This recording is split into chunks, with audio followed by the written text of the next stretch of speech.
Hi, I'm Allison, and this is Kicking Cancer to the Curb. Today we have a very special guest, Eileen Grubba.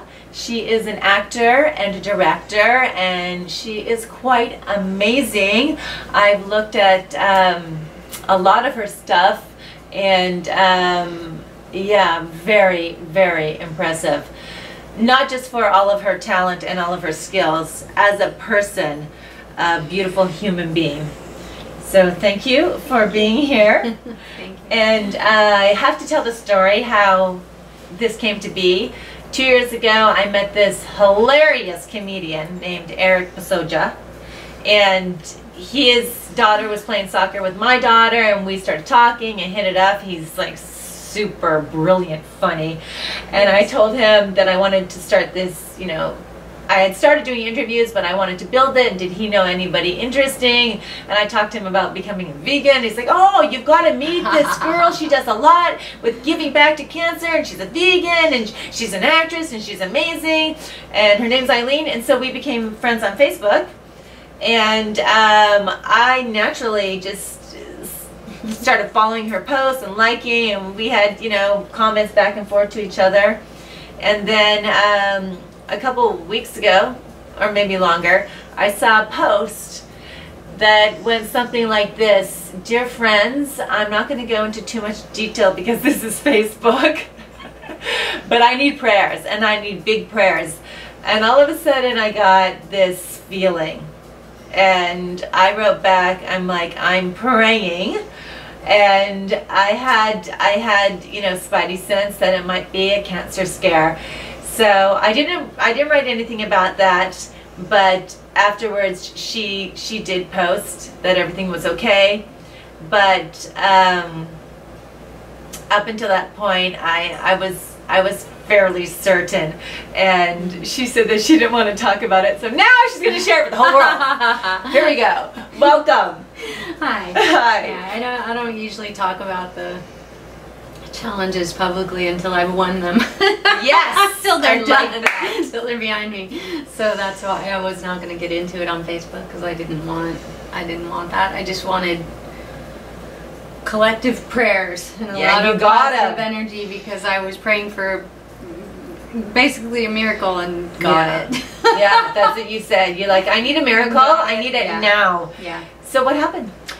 What happened was, okay, I'm a cancer survivor. Okay, that I did not even know. Yeah. What kind?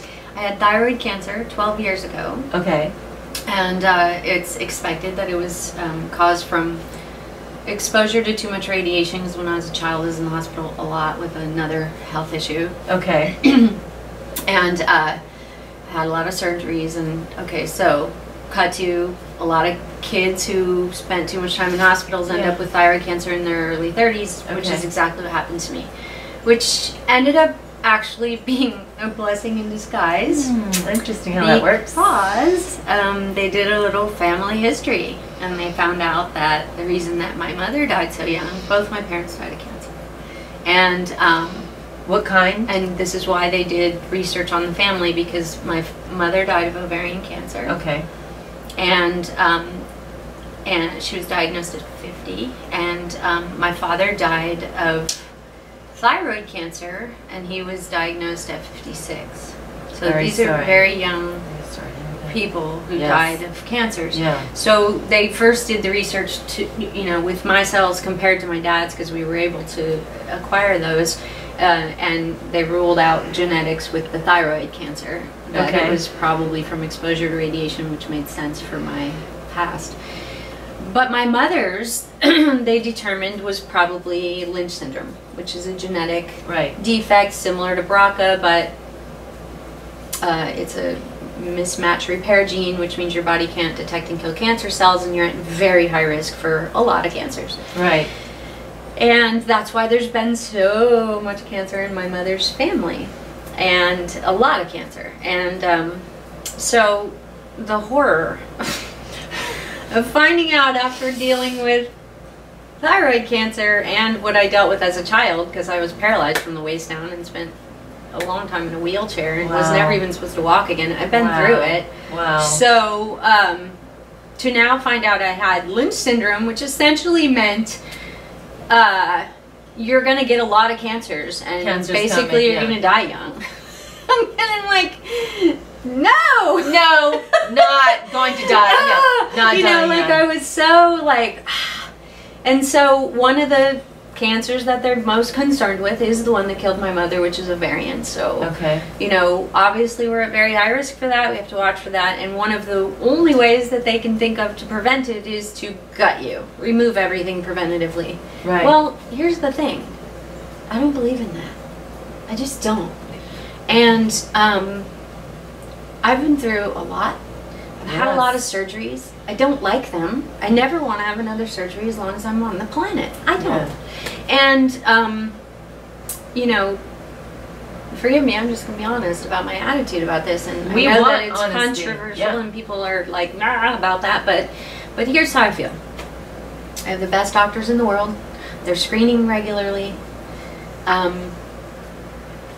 I don't want to remove my organs preventatively. I just find that that will cause my body a lot more problems, and especially long-term problems. And I feel like there's other ways to prevent cancer from hitting your body, and I feel like I found those ways.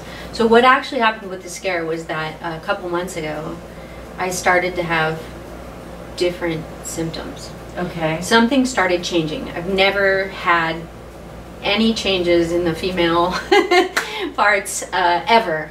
Okay. Cycle-wise, anything, everything was always normal. And then suddenly something changed. So I was like, guess I need to let them know there's a change. So I sent them the list of symptoms of what had happened. And then at the same time I went to a doctor here, an OBGYN, and had everything checked out. She's like, well, I don't see anything, but with your genetics, and the problem with ovarian cancer is we can't detect it early. Can't detect it early enough. We should probably remove all this stuff. You are in your 40s now. We should probably just take this stuff out so we can prevent it. And I'm like, I don't want that. I don't want that. I don't want it. And I know that that's hard for a lot of people to understand, but I've done a lot of research, talked to a lot of people, and I also know my own body, and my spirit was raging no on this one. Just no. And then I get a call from one of the, you know, heads of the preventative cancer team of that and they care about me, and they've followed me for a long time. And this one particular doctor, in best of intentions, was like, look, I have to be blunt with you. Right. If you get ovarian cancer because we did not get this stuff out, you will die. It's a very deadly cancer. By the time we can detect it, it's too late. Yeah. And I was just like, and she said, and every symptom you sent us, symptom of ovarian cancer. And I was like, okay. She's like, we need to get you to Houston. And I'm like, I need to talk to Dr. Lou. She's the, from what I understand, the top ovarian cancer specialist in the world. So I was like, I need to talk to her, and she would be my surgeon anyway. And so in this period of time, I did every amount of research I could do on everything. Right. On full hysterectomy, on everything your body will go through, on everything I could think of that could be causing these symptoms. And then I did what I've always threatened I'd do. I was like, if my life is ever in danger, I'm not going to be going through chemo. I'm going to be going to Hawaii. And I'm going to drink margaritas, and I'm going to swim in the ocean, and I'm going to have a good time. And see ya. Sayonara. I flew to Hawaii. For real? I did. I jumped in the ocean. I went to a film festival with Michael Gross, who you know. Yes. And I had some fun with friends. And then I went and traveled that whole island, mostly by myself, with some friends, but I have friends on the island too. And I went to the rainforests. I went to the botanical gardens. I wandered over near the volcanoes. I walked on the lava. I jumped in the ocean again. I thought. I prayed. And I talked to a woman there who was so amazing and let me stay in her treehouse for a little bit of the time I was there. And she was older than me. And I asked her a lot of questions about what she went through in this time of life. And at the same time, I did ask a lot of other women. And then I came back and I prepared to go to Houston. And they scheduled the surgery.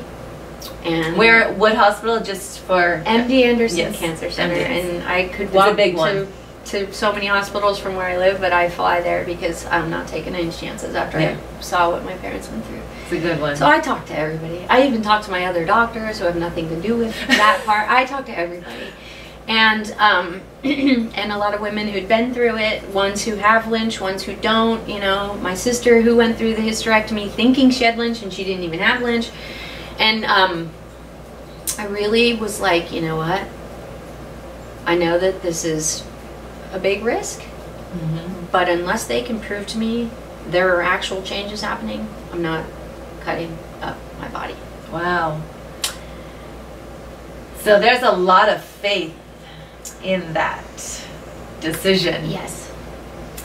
Because 5 years ago when they told me that I had Lynch syndrome about it, I prayed for help and myself, and I was like, God, look, you keep putting me on the edge of life, and it's like, either keep me here or take me out. I'm whatever, but don't leave me always halfway teetering between life and death. I can't do it anymore. And I'm like, I literally prayed for some answers, and walking in the door, literally the next day, was Henry, my ex-husband, who lives here, down here, and he hands me a book. And for years I worked with Laura Dern. She and I became close friends, and for some reason she was compelled to hand this book to Henry, and he walked in the door and handed it to me and says, just read this. Laura said, just read this. And I was like, oh, another book about health, nutrition. I couldn't be more healthy, nutritious, blah, blah, blah,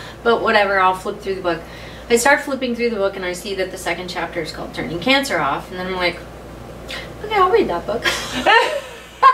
That'll work for me. When I was diagnosed with Lynch, and I was thinking, that sentence, and and so I was like, okay, I'll read the book. And then I couldn't put the book down.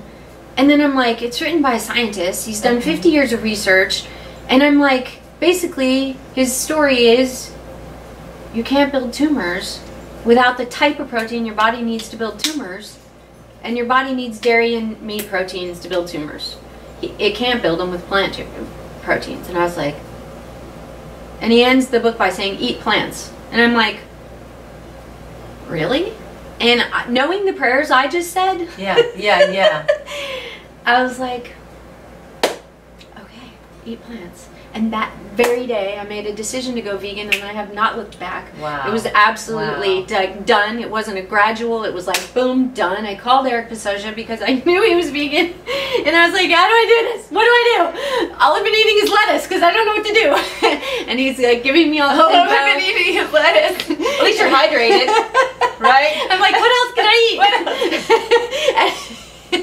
So I started doing all this research, and finding all these websites. Yeah, at first I lost like a lot of weight. I can imagine. What else? What else do you eat? And so I just started figuring it out, and I started like mentally preparing myself because I loved meat and cheese. I didn't love meat so much. I didn't really eat a lot of meat through most of my years. I'd been vegetarian, but like I'd love to have a burger every now and then. That'd be like in my world once a year, not very often. And for a lot of years I didn't even touch meat, but I didn't know about the dairy, and I loved cheese, and like I wasn't a huge consumer of it, but I loved it. And so then I started thinking, well, I'd rather cut meat and cheese out of my diet than organs out of my body every year until I'm dead. Yes, that was my decision. And I'm like, dairy or organs, pick one. And so then when I was at a party, because I'd never buy that stuff and put it in my house ever again, and anytime I was at a party and there's a cheese platter and they're all like cheese on everything, I'd be like, tumor, tumor, tumor, tumor, tumor, no thanks, moving on. Lettuce, fruit tray, veggie tray, you know, so I just started seeing cheese as tumors. And that's what I saw. And I was like, okay, it really was as simple as that decision. I was like, you know what, I've been through enough. I am not going to chop up my body and chemo it and screw it up for the rest of my life. I'm not going to do it, because what I have here is the gift of knowing in advance. We don't always get that gift. No. You know, if you just find out and get diagnosed, guess where you're going? You know, into surgery and into all that, and you don't really have a choice if you want to live. But if you can prevent this stuff, And who knew? I mean, I took a lot of research, trust me, and a lot of talking to a lot of people and a lot of research. And I started going back to Houston for my yearly things. All the prior years, they kept finding precancerous polyps in my colon, little precancerous situations. Guess what? The year after vegan, nothing. The year after that, nothing. Really? The year after that, nothing. One time I go in and they took my blood pressure and they're like, wait a minute, sit there a minute, let's do that again. I was like, yeah. They're like, you have the blood pressure of a teenager. And I'm like, wow. And so, I'm a vegan. and so, I'm a vegan. you know, I went vegan so fast, and the greatest part about that was, right. I have not regretted it for 1 second. I actually like food better. I did get a lot of resistance from people at first. And why? And it was somewhat kind of unkind sometimes. Just mean and pushy and just eat what everybody else is eating. And I'm like, no. Because you know what? You're not the one who's going to have to get your organs cut out. So please let me do what I need to do. This is a decision I've made for my life. If you don't like it, please walk away. That's interesting. Why would somebody get upset about what you eat?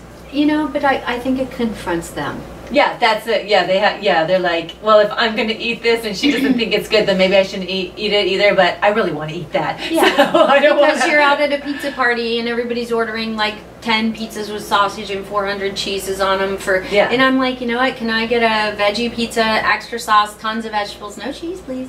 And everyone's like, you're going to order a pizza without cheese? And I'm like, yes. Actually, I've been eating those since way before I ever even knew about this, just because I didn't want to get fat on cheese. But yeah, that's what I'm ordering. And sorry if everyone has a problem with that. I'll get my own pizza, you know, like, and I've had a few times where I finally had to say, look, wow, if I had a friend who was dealing with what I'm dealing with, I would 100% be supportive of what they're doing. As a matter of fact, in their presence, I would do it with them, just out of support. Absolutely. You know, there are people who shave their heads out of support of cancer patients. Yes. And I had a handful of friends who were just fighting me every step of the way. Like, and I stopped hanging out with those friends. Like, if we had a whole girls' weekend and they refused to have anything healthy there, not even consider adding some of it, those people don't care about me. If they're just giving me a hard time because I don't want to eat cows and cheese and what, then that's not supportive of my health, my life, my spirit, and I just stopped hanging out with those people. That's not important. Yeah, I stopped hanging out with them.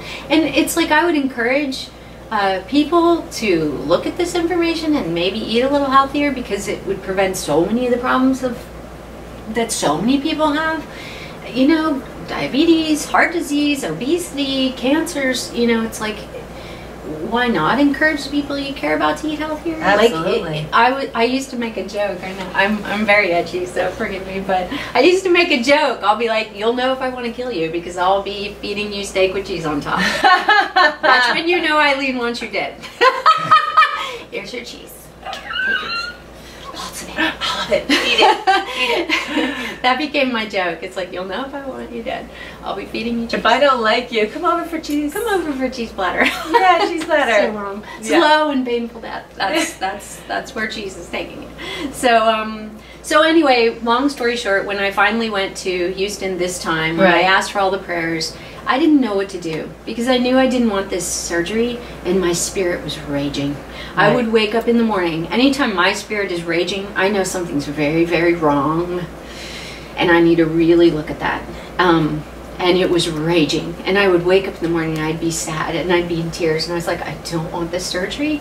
I don't know what it is about my spirit that is screaming no way, but it's going to cause so many problems for me, because I still have a lot of problems from I have a permanent spinal cord injury.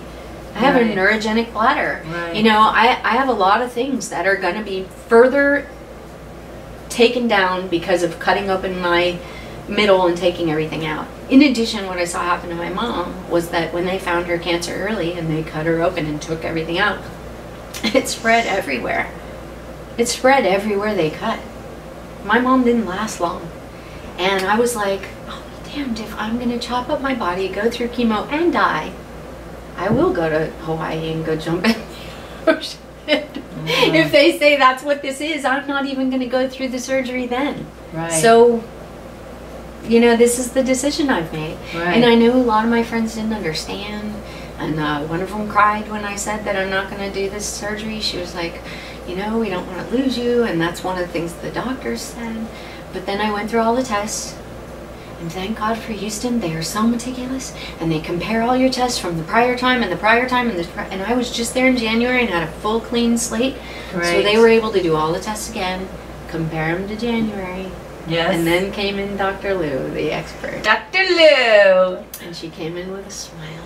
And she said, you know what, Eileen? I don't see anything in these tests that makes me think that you've gotten this cancer. Yes. I think maybe you're beginning perimenopause. And I'm like, yes! And she said, and I know that the only real way to ensure that we don't end up with this cancer is to remove everything. I know you don't want that. And I was like, no, I do not. And she said, well, I agree with you. And I was like, really? Somebody agrees with me? She said, I agree with you. The risks for this surgery for you far outweigh the benefits. Right. And so we went into this whole discussion of me and my instincts and my gut instinct on this and the way I do take care of myself. And I can't imagine that I have the same odds as someone who's sedentary, obese, smoking, eating at McDonald's. I can't believe that I have the same odds. I don't. You know, I just don't believe it. It's like I'm eating every food that is a cancer preventative. I am eating every food that's a cancer killer. I work out. I take care of myself. Well, let's talk about some of the foods that you're eating. First of all, what was the name of the book? The China Study. The China Study. Okay, so for those of you that want to check that out, what were your symptoms the first time? Wait, for the thyroid cancer? Yes. Okay, so can you share those? Then, when I was about 30, I started having night sweats. Yes. And I thought, terrible. That's really weird because I'm way too young to be going through hormonal changes, and I didn't know what was wrong, but I kept going to the doctors. Something was changing. My weight was going up, which doesn't happen anymore. It didn't at that age. I work out regularly. I eat right. I was like, why is my weight slowly creeping up? Why am I getting more tired all the time? Why am I slowing down? Why am I having night sweats? And I kept going to the doctor, and they kept saying, you're fine. And I'm like, are you sure? And I spent 2 years trying to get a diagnosis for that. And it wasn't until a dentist did a neck check on me, like, and he was like, okay. And I was like, really? Okay? Because this gland feels really weird to me. Good. And this feels odd from the other side. And like, what, you know, and he was like, you know, you're right. That gland does feel weird. He's like, you should go to an endocrinologist. And I was like, okay. So I went just let me comment on that for everybody. This is what she's saying right now is so important, because a lot of the times doctors are not looking for anything, and they're so used to just checking out people that aren't, they don't have anything going on, but you knew somewhere internally something was really wrong. Like with me, when I went to the first doctor, who like, she never even mentioned to me that my symptoms could be possibly, you know, symptoms leading to cancer. Like, if she had said that to me, I would have gone and got my colonoscopy right away. When I did meet my doctor, my gastro, she said, okay, let's do a colonoscopy. And still, I didn't really think about it. I think she knew she didn't want to scare me. Yeah. But you have to be so aware of your body and listen to your body and listen to your inside, because when you said to the dentist, well, what about this? Then he said, oh yeah. But he wasn't aware at first too. And the doctors that I was going to here, they were treating me like, there's nothing wrong with you. Stop coming in here. Yeah. And I was like, check everything. There's something wrong with me. I don't know what it is, and I was trying to think of every possibility. I didn't even think thyroid cancer, because my dad's thyroid cancer, we thought it was because he was a smoker. Who knew? We didn't know anything. He had bad doctors, obviously, because he died with thyroid cancer within 6 years. So like, so this doctor, after I finally went somewhere else and got it diagnosed, the endocrinologist, I started here doing all the tests here at Cedars and everything, and I had so much trouble with the doctors and everything that I was like, I met a surgeon who was just so obnoxious that I was like, you're not touching me. And I got up and walked out of his office. And you have that option. I've said this before. You have the option to choose your doctors, your surgeons. He didn't want to answer my questions. He didn't want, you know, he was like, you're doing too much research. And I was like, please, you know, like, what you're is going too to cut much into on my throat. body? Yeah. And so I was like, no thanks. And then just by sheer accident, or not, or yeah, another. Or not. You know, this is why I pay attention after I pray, because the day that they said there is a tumor in your throat, I had a raging temper tantrum all by myself at God in my room upstairs, and I was like, how could you do this to me? I don't even have parents to help me. I was like, nah. And I swear to you, it was like, again, like a day and a half later, my sister emails me. She emails me and she's like, look at this guy. I wonder if it's the same Brent Bell we knew when we were kids. He works at the top cancer hospital in the world. I'm having trouble with Cedars. I can't seem to get a diagnosis. We know there's a tumor in my throat. And I'm raging at heaven, saying I don't even have parents to help me. God, please, Mom and Dad, help me somehow. Yeah. And I write this guy an email, and I wrote, is there any chance this is the same Brent Bell that I had a crush on when I was like 8? And he emails me back immediately, and he was like, yes, that is me, and I'm so sorry what happened to your parents, and I will do anything to help you. Oh. And he said literally these words, because of how much your parents helped me when my mother was diagnosed, I will do anything to help you. And I thought, okay, thanks God. Yeah, thank you. So thank you. Brent told me to go to Cedars and get the slides. He told me exactly what to do. Right. He's like, go there, they're going to tell you no. Tell them that's your tissue, give me the slides. He's like, you FedEx them to me. Mm-hmm. He literally called me within an hour of that hospital receiving the FedEx with a diagnosis from the same tissue Cedars couldn't diagnose.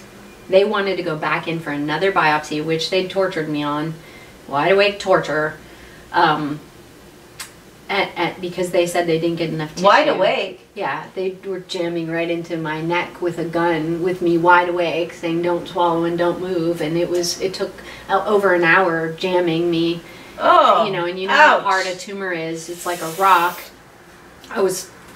And I'm not a weak person. No, you've I'm been used through a to lot. pain. I've lived in pain all my life, and I'm like, I was traumatized. And thank God some of my friends and one of my strongest girlfriends, Elena, came with me that day. And again, they were wanting to not answer my questions, and she finally jumped up and said, you know what?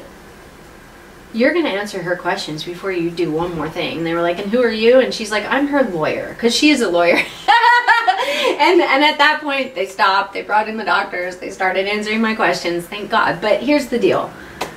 Brent just said, he called with a diagnosis. And I was like, really? That easy? He's like, get on the plane. Just come out here. He walked my stuff into literally the top head and neck surgeon in the world.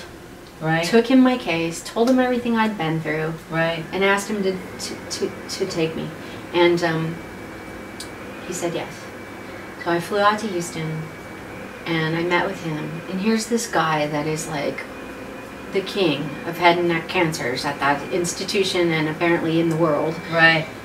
And he was so kind. And he answered all my questions, and he knew my whole story before I walked in the door, and he was like, given everything that you've been through, wow, I completely understand yeah. how terrified you must be, Yes. especially losing your parents and having been paralyzed, and this surgery is going to come close to your spinal cord. Of course. The risks of this surgery are an injury to a spinal cord, losing your vocal cords because you're sick. He goes, I'm obligated to tell you the risks. I can only imagine how terrified you are. And I was like, well, what are your risks? Right. And he was like, it was his only cocky moment. He sat back in his chair and he said, well, I've never missed. And he smiled. And I was like, done, sold, Yes. you're my doctor. Yeah, you're with me, I'm with you. I'm like, you know, and so I asked him all my questions, and he was gracious and he was kind, and he never was defensive. There was no ego about this wonderful man, Dr. Nice. Weber, by the way, at Dr. MD Weber. Anderson Cancer Center. Good. And I walked out of the room, and Brent's like, oh, and I was like, what? And he was like, you just asked the best surgeon in the world if he needed a hack plastic surgeon to clean up after him. And I was like, I just wanted to know. I was like, my dad's cut was so ugly and huge, and I'm an actor. And he was like, He's like, trust me, this guy will not need anybody to clean up after him. It's a valid question. It is your neck. I just wanted to know. And he was like, trust me, you won't even see the scar. No, you can't. Yeah. I mean, do you know how many doctors have looked at my neck and were like, oh my God, I didn't notice it all. surgery. That is like smooth. It's very smooth. So and what? it never returned. He said to me, trust me, that what happened to your father is not going to happen to you in our hands. He's like, we're going to get rid of this and we're going to make sure it never comes back. He's been amazing ever since. He's the one who sent me to the ovarian cancer specialist. Yep, and him in conjunction, he then sent me the best oncologist for this, which was Dr. Sherman at the same hospital. These two men treated me like I was their daughter. And that's what I you want. have ever been grateful. Like, I asked for some parents. I even said to him, I was like, okay, we get in there and something's worse or there's a decision that needs to be made. I just want you to do whatever you would do for your own daughter. That's all I ask of you. Right. What would you do on your own daughter? Yes. Then you have my permission to do that. And did you have chemo then? Nope, radiation. Oh, you just had radiation? For thyroid at the time, and it's changed a lot since then, but because this was 12 years ago. At the time, they take out your thyroid, and then you go through this like thyroid shutdown, which takes 2 months, and basically slowly your body's running out of thyroid hormone, which is the engine that runs every cell in your body. Okay. So slowly your digestion shuts down, your memory starts to go, you start to get more and more tired, your hair gets really ratty, your skin gets like alligator skin, all these changes because your body's basically shutting down. And when it's run out, which you're basically close to dead, you can hardly even stay awake at that time, at that point. And for me, a few weeks into that, I couldn't even walk because my brain tells I have a spinal cord injury, so I think a lot to walk, and that went. And so I was getting around because I had friends helping me and everything, and then they put you in isolation in the hospital, and you drink radiation that goes through your whole body, but it's radioactive iodine, so if there's any rogue cells, they suck up that iodine and blast. And I didn't even want to do that. I was like, I don't want to do radiation. I don't want that in my body. And blah. You know, I like countered them on every step of the way, and they didn't take offense to it at all. I even like wrote an email to like the head of research because he was friends with the people I was staying with, and I was like, look, they want to do radiation. I don't want to do it. And I mean, I can only imagine what an idiot I must have sounded like to my doctors because I was like, I don't want the radiation. We'll just cut the thing out. We'll be fine. And they were like so kind and generous with their time and their sharing, and they understood how afraid I was. Dr. Sherman used to even bring me home to dinner to his family, and they were so kind, and his wife would sit and talk with me, and I mean, they were just so kind, and they took great care of me. And you know, I still go back there every year, and every time there's a scare. So that was thyroid. And then so wait, with the thyroid, how long did you do radiation for? You go into the hospital and you put in isolation and you stay there for, I think it's a couple of days till the radiation clears your body. Oh, I see. And then they start to bring back your thyroid. And so it took, the first year was really bad. And I lost almost completely my short-term memory. It was really bad. Okay. Like, if we were having a conversation and you interrupted or the cell phone rang or something, anything distracted me, my whole train of thought was gone, and I'd be like, what was I saying? And unfortunately, because of the situation, you know, I had to pay for all this. I had to stay working. Yeah. So I came back and immediately went to work heading a casting department on a major show for ABC and DreamWorks, and it just happened to be called Miracle Workers. So perfect. I mean, I came back and did a couple of shows, but I remember that one, and then and another one at NBC, The Law Firm with David E. Kelley, and I remember hiring this girl who was amazing, who'd worked with me before, and I hired the right team, and I sat down with her and I said, okay, look, I still know what I'm doing. I know exactly what we need to do to make this happen. What I need you to do is remember everything I say. Because the minute it comes out of my mouth, it's going to be gone. And I'm not going to know what the heck the game plan was. So if you could just do that for me. Her name was Allison. She was amazing. And Allison took notes meticulously. She remembered everything. And our team functioned just like before. Just fine. And we got through it all. And we got everything done, and I got to cast the best doctors in the world for Miracle Workers because I knew where they were.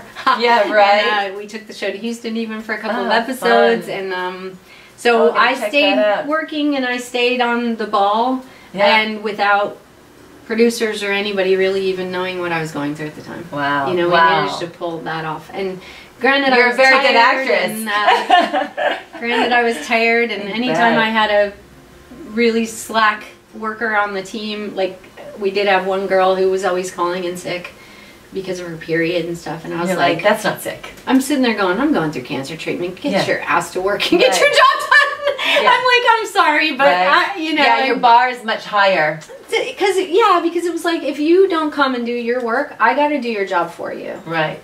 You know, and that I don't have the energy for it right now. Right. I'm trying to live, and you know, my immediate team knew what was going on, but the next show I was like, I can't bring on that person because I need people that are going to do their own job. Absolutely. So that I can do my job. Especially and- when you're like rising to the occasion, when you've got all of these challenges that you have to deal with, and it's like when people say to me that something's wrong, and I'll be like, oh, wrong person. Yeah. You're talking to the wrong person. Yeah. You're not going to get that much sympathy from me. I'm like, it's really not that bad. Let me tell you why. Yeah, and we had some researchers, I'm not going to say too much, but we did have some researchers that I fired because I was like, you're in here playing on your computers and you're not working. And you know what, I don't mean to be hard on everybody, but the fact is, if you don't get this job done, I have to stay and do it. Right. So the job's getting done and on time because that's what I do. Right. And if you can't step up to the plate, you're fired. You know, I had to fire people, and that was new for me. But I was Wow. like, so anyway, we Okay. got through it all. So with the scare that you just had, what were the symptoms for that Lynch syndrome? What were your symptoms? You said Okay, you had, if a you'll lot share. of female symptoms. Okay. And the first was an excessively heavy period that was Okay. just like, I don't want to go into too many details. I know Yeah. men are going to be like, it just was way too heavy and it went on too long. Was it like coagulated or just flow? Both, but it was Okay. like I couldn't have sat through this interview with you. Right, okay, I would have you'd have to gotten go, up yeah. and been covered in blood, and no matter what I did. And I was like, you know, and I had an incident at a friend's house where I'd come over to do a video for work, a tape for a job, and you know, everything was, I kept going to the bathroom, make sure everything's fine, and then we sit on their couch and go do the thing, and then I get up and I'm like, oh no. It's like hemorrhage. It's like a It was mini hemorrhaging. hemorrhaging. It was like, I Okay. was like, what is going on? You know, Okay. and then it just went on for 14 days. Okay. Not as heavy, It but never for stopped? 14 days it kept Did it going. increase or decrease? Decreased. Okay, so everybody just these are And women. it started, I thought Yeah, it stopped, and it ladies. started again, and it was stopping. And then I was bloating, Okay. and it just seemed like everything was slowing down. I was like, what is going on? Any pain? Was there Not cramping? really, or? except that I noticed my digestion is totally slowed down too, so that's always uncomfortable when you're bloating. And it wasn't Okay. pain, but it was discomfort, and I'm trying to remember. Was there like constipation or diarrhea? yeah, Like, constipation, and I don't eat the way that should be Right. a problem, and I'm trying to remember all the things, but it was a lot of those things. I talked to a lot of women who said, theirs was all normal, and then one day a period changed or didn't happen, or yeah, went but to, this is extreme. yeah, it was pretty big change, and I thought, oh God, listen, I don't ever want to deal with any of those things again, trust me, but I was like planning all, I'm a person who prepares for the worst but hopes for the best, and, Absolutely. and prays Yeah. for the best, and Yeah. so my prayer went out because I was in such a panic going to Houston that I was like, I don't know what to do. I can't ask my mom. I asked some of the people closest to me, to which many of them are like, I don't know what to tell you to do. Right. And that happens a lot. And, they can't live through it for me, and they also can't Right. tell me what to do. And, No, they don't want to tell you something and then it be like not the right. and That they has can to come from yourself. even doctors, they can advise No, you, but yeah. they can't tell you what to do. And, everybody's advising, do this. And I just, my raging spirit was like, no. And when I'm having nightmares and I'm waking up in tears, I know something's very Right. wrong. And it was a tough decision. And one of my very best friends from my teenage years, Sherry Laney. Oh yeah, she was with you. she called me up and she said, I'm coming with you. And I was like, oh God, because she's like a sister to me. And every time my life has gotten hard, Sherry shows up. When my mom died, when my dad died, when I first was diagnosed with cancer, she came out to Houston, pregnant out to here with her husband who runs his own business. They came. Wow. And they were with me more than my own family. You know, I didn't see most of my siblings. I didn't even hear from some of them through this. You know, the trauma of what our family's been through. Right. You know, I don't know, or maybe because I was the kid who was always sick, you know, maybe they're done with it. But I was like, Sherry called and said, I'm coming with you. And I was like, really? I was like, no, you got so much going on. You got all these kids. And then she goes, no, I'm coming. Oh, wow. You're going to have somebody by your side. We're going to make this decision together. One of your angels. Oh, yeah. And I was like, just to know that somebody who truly cared about my life was going to be by my side to make this decision with me. Yeah. Because I was like, I'm not making this decision until I talk to this doctor, this surgeon. And I see those test results, and she said, we're going to do this together. And she sat there, and she held my hand. She's a minister, and she prayed with me. Oh. And she's like, her prayers are mighty. I just know it. And I've seen it. And I was like, okay, we're going to do this together. And the night before we prayed, and, you know, we stay with these wonderful people when I go to Houston that really take care of me. My friend Lindsay's parents, Olive and Lynn Hughes. Oh, they're amazing. And Olive was amazing and welcomed us into her home, and Sherry went with me, and she went through all the tests with me. And those were the pictures she saw on Facebook. We're laughing and taking pictures of the hospital. You're in your little gown. You're like, oh, you look really good. And that was before we knew the good news. This was while we were going through all the tests, and I was nervous. I was so nervous. And then they take us in, and we have to sit with a PA who's going through, okay, with this with the surgery, this with the surgery, and I'm just looking at Sherry, and I'm looking at the PA going, what? Just like we're going through this surgery. I was like, we haven't made this decision. She goes, well, you're scheduled for surgery, so this is what we need to know, and this is the recovery. So if it had gone the other way, would you really just like not have surgery? I was open to hearing what Dr. Lou had to say. Okay. And I trust her, I respect her, she's known me through years. I was prepared for the worst, but hoping for the best. If she saw signs in my blood, in my hormones, in my ovaries or something, that it was like beginning change, something, you know, like they even did a biopsy, everything. If she had seen something that made her really think this is beginnings of, you know, then it would have been a different discussion, at least. But I knew I really didn't want this, and I was ready with all my arguments for her of why I don't want this. And so, anyway, she said what she said, and that she didn't recommend this for me at this time, and that you were free to go. She felt like we should rediscuss if anything should change, or if you know, or maybe after I go through menopause, we should have this discussion. And me and Sherry just looked at each other and we're like, woo, we're free! Because my prayer that time was, please make this decision so clear that I'm sure I'm doing the right thing. Yes. And she took that decision right out of my hands. Wow. And she made that decision for me. And I was like, thank you. So I was like, yes. And what shocked me and amazed me and floored me truly the most through it all was the number of people who wrote, we're praying for you. In this town, in this industry, in this life, like, it was like over 500 people who wrote sending prayers or lights good energy, and prayers and good energy, and if they didn't feel prayers, it's like sending love and light, and that made me go, wow. Oh, yeah. And I thought, you know, and I do believe in God, and I do believe in my angels, and I know that not everybody believes that here, but I do believe one other thing afterwards. I looked at Sherry and I laughed, and she's like, what are you laughing at now? And I was like, well, God knows who to scare when he wants Los Angeles praying. Ah, I like that. That's good. That's and good. I was scared.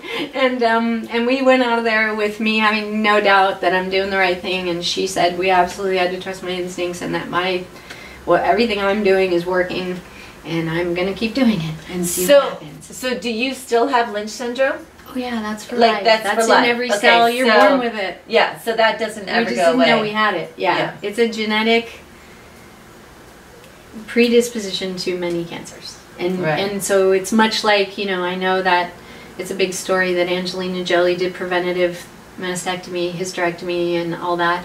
I know a lot of people have done that. That's their decision. But me, I don't wake up every day in fear of cancer. I'm pretty sure I got that beat. And I said that to the doctor too. She said a lot of women opt for these things because they are terrified of cancer. And I was like, you know what? I'm not afraid of cancer anymore. I faced that thing. I had hit that head on. I'm not afraid of it. And I'm willing to accept my fate if I'm making the wrong decision. I'm willing to accept that. But at this point, I am going to have a lot more faith in God, in me, in everything. And I'm just like, you know what? Our bodies were made to function as a whole. All our parts are there for a reason. I believe we need them. I would like to keep them and have some faith that God sent me the answers I needed, that I've done my research. I'm willing. I have the willpower. I have the strength to do what I need to do health-wise. I can do that. That's a decision that was easy for me to make. And I don't labor over it. I enjoy it. I like food a lot more now. I'm even chubbier than I used to be because I'm eating more. Because I know it's good for me. But for those of you that decide to make that decision and take everything out, that's okay too. I mean, like, this is what I said to her. She said people do this a lot because they fear cancer. And I said, well, you know what? I'm not afraid of cancer. I'm afraid of surgery. I've been through enough of those. I don't want any more. And it is a myth. A lot of people who have not been through the things that we've been through somehow believe that if you've been through a lot of surgeries, it's somehow easier. No, but I try to explain to them that it's like knowing you're going to walk out in the street and be hit by a Mack truck. And knowing you're going to have to recover from that. And knowing you're going to go do it again. I mean, how many times are you going to walk out on the road if you know you're going to get run over by a truck? It's like that. And it doesn't get easier. And a lot of people have the myth in their heads that if you've been through all this when you're a kid, you're just stronger. And you're stronger. You're over it. But you also have medical PTSD. You have medical post-traumatic stress if you were a child who endured too much. Or even you end up with fear of surgeries, fear of hospitals. I even used to pass out every time they put a needle in my arm because I was so traumatized as a child from everything I went through. Emotionally. Same with, like, you know, people that, you know, they're done with their cancer and their treatments and they're like, now what? Yes. Like, it's traumatic. They say that once over there when they were talking about cancer survivors and all that stuff, they asked a question to the room, you know, what is the worst day for a cancer patient? What's the day worst they say you're done? No. What, you're cured? The day they say recurrence. The day they say it's back is the worst possible day for somebody who's been through it. And for a child that's been through it. Or somebody, that is the worst day.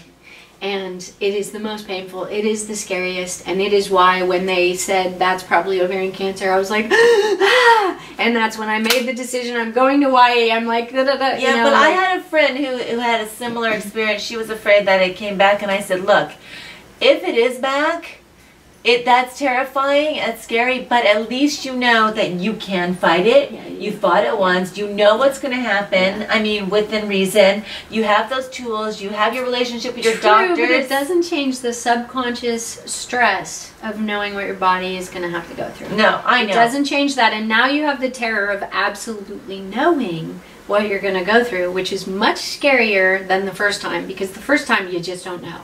And you're like hoping for the best, but you don't know how bad it's really going to be. Oh, it was way worse than I thought it was going to be. And now that you know, it was way worse. Yeah. It was like, oh, really? You don't really know, like what I learned is that you don't really know also how it's going to feel when they actually say it.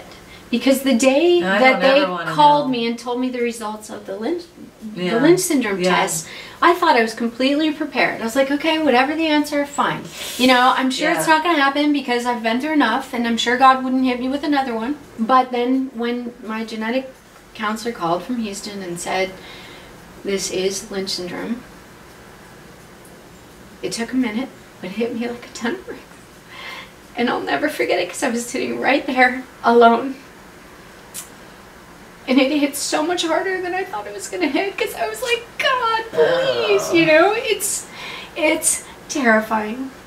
It's terrifying when you've been through all that, you know, and that is what I felt, was like, great, so now I'm gonna die young, so now I'm gonna to go through what Mom went through after all of this fight to survive. And so, needless to say, my finding ways to beat this was critical. It was critical, and all I know is that from that date of diagnosis of the Lynch syndrome 5 years ago, I haven't had a single thing. Nothing. So what are you eating? What is it? What is this miracle cancer preventative food? It's whole plants. It's whole foods. It's not processed. I do not eat any animal products at all. I will not touch that protein. It's eating whole, organic as much as possible, plants. And then there's a scientist up at UCSF who has this website now called Eat to Beat, and I had found his YouTube video called Can We Eat to Starve Cancer? His name is William Lee, and he was doing all these scientific testing on foods because he found out that there are a lot of foods available to us that are literally more potent than chemotherapy. Like, can you name some? I can name a lot of them. He said if you were eating these foods every day, you'd be essentially taking a preventative dose of chemotherapy every day. Oh, I like that. Name them. So now keep in mind organic and keep in mind non-GMO, because a lot of people will fight you on this list, but I'm just looking at the science and I'm looking at what's working, so here we go. Obviously it's every green you could fit in your body that's organic. So a lot of spinach. Spinach is a major cancer fighter, major cancer killer. It's a potent food for your health. Kale, of course, everybody knows that one. Every green you can think of. Watercress is a major cancer killer. Another one that's at the top of the charts of anti-cancer foods is soy. And a lot of people are afraid of soy. I think that has a lot to do with agendas in the dairy industry and da-da-da-da-da. But the fact is, soy is a bean. It's a bean. And if you're getting non-GMO organic soy, that's a major potent cancer killer, and it also has a lot of whole protein in it that we need. So I drink soy milk with my coffee every morning. I drink coffee every morning because coffee is one of our most potent antioxidants in our diet. Really? It is also something that prevents colon cancers, rectal cancers, liver cancer. It helps prevent these things because it helps move things through your body faster, and it's a major antioxidant. So I eat a lot of fresh berries. I eat a lot of frozen berries. I buy organic frozen stuff so I can whip things up into shakes all the time. And my shakes are usually, like this morning I made a big blueberry shake with a whole blender full of spinach, and then the blueberries and some organic soy milk, and threw in some flaxseed, why not, and a little bit of hemp stuff, and you know, so I'm getting all my nutrients. You know, I'm healthy. Every test comes back good. Yeah, good. And so I'm having the beginnings of perimenopause. Who isn't? That's in their 40s. Okay, so I've talked to a lot of women now and learned that a lot of them are going through the same exact things at the exact same time. And so that's what I eat. And I drink a lot of fresh water, and I work out, because every time you work out, you raise your body temperature, right. And heat kills cancer.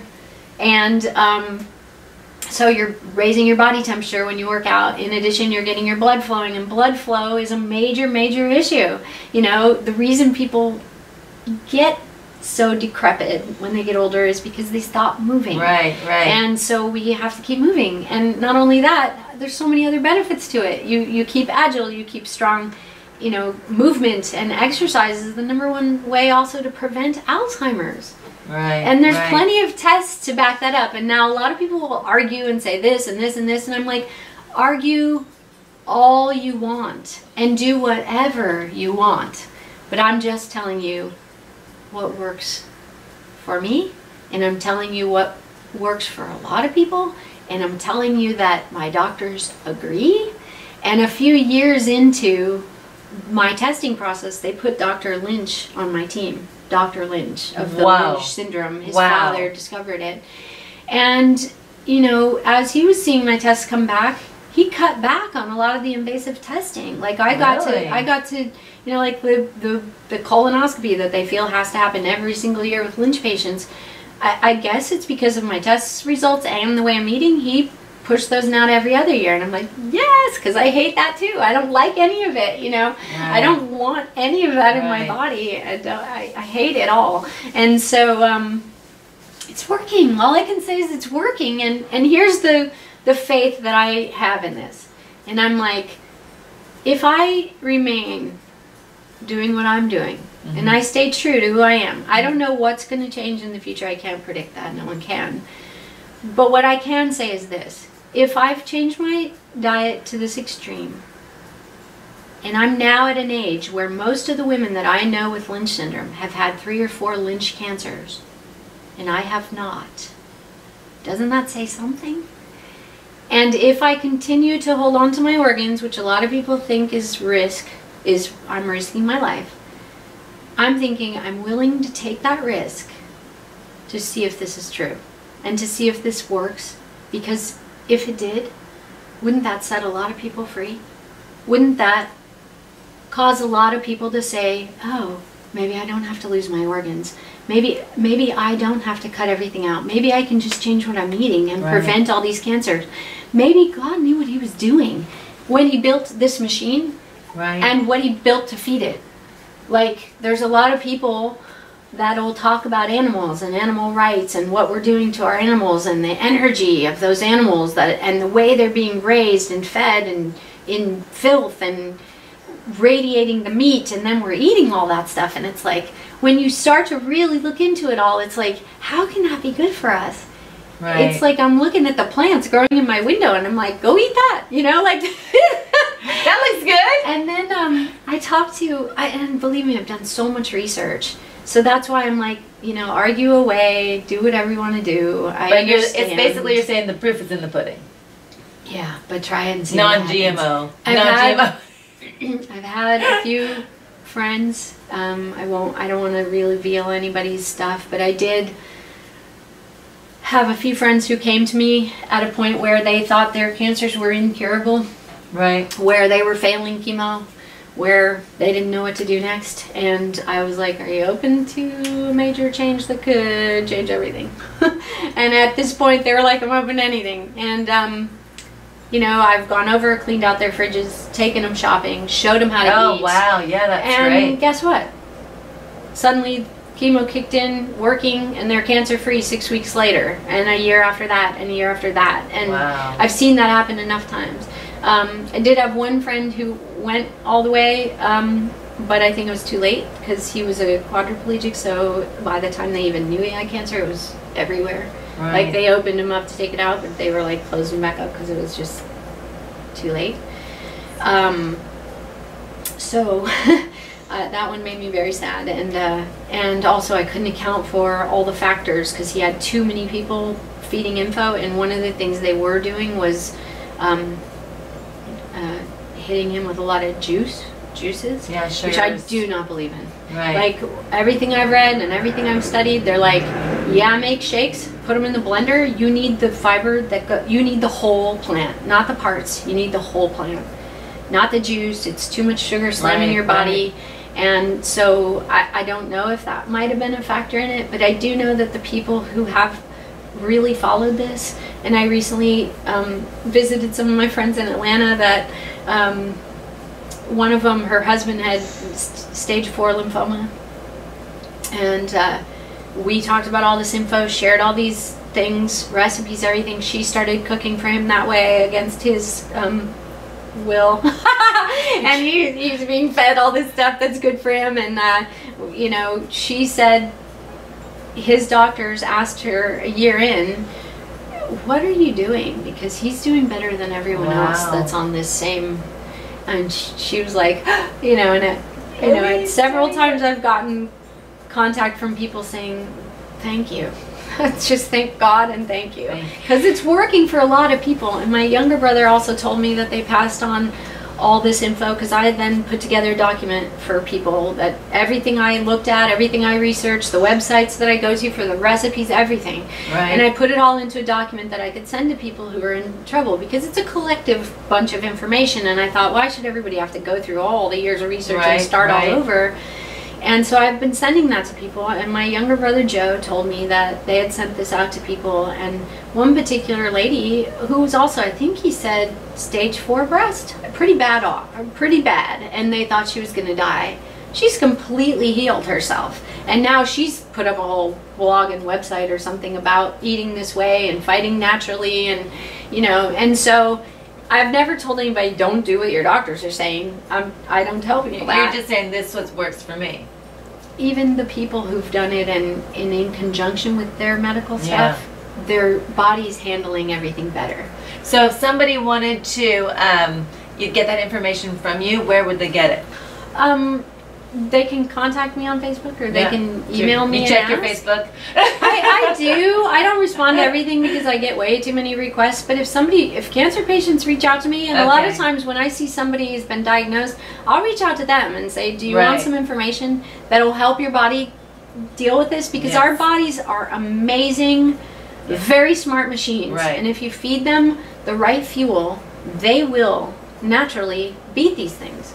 So foods that raise your immune system's strength, and foods that conquer cancers on their own, it's like, I can be really sassy and full of fire about it, but I'm like, look, it's not killing me. I will starve those little suckers out, every single one of those little cells, because what they do know is that everybody who dies of old age, if they do autopsies, they will find cancer somewhere in some stage. And I'm like, you know what? Until your body can't beat it, it's going to stay.